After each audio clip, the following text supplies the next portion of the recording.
आपण पाहत आहात BCCN न्यूज। स्कूल व्हॅनच्या धडकेत युवक ठार तर 4 विद्यार्थी जखमी। बुलढाणा ते देऊळघाट मार्गावरील घटना। चालक होता दारूच्या नशेत। स्कूल व्हॅननी समोर चालणाऱ्या बुलेटला दिलेल्या धडकेमध्ये दुचाकीवरील एक जण ठार तर एक जण गंभीर जखमी झाला आहे। बुलढाणा ते देऊळघाट रोडवर झालेल्या या अपघातामध्ये स्कूल व्हॅनमधील 4 विद्यार्थीही जखमी झाले असून त्यांच्यावर जिल्हा सामान्य रुग्णालयात उपचार सुरू आहे। याबाबत प्राप्त माहिती अशी की देऊळघाट येथील रहिवासी गोविंदा पसरटे याच्याकडे मारुती इको व्हॅन असून त्यात तो देऊळघाट येथील विद्यार्थ्यांना दररोज बुलढाणा येथील विविध शाळेत ने-आण करतो।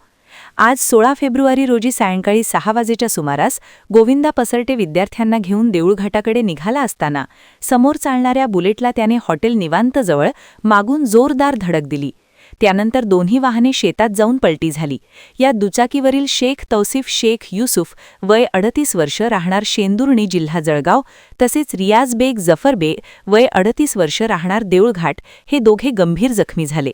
तसेच व्हॅनमधील काही विद्यार्थी देखील जखमी होते।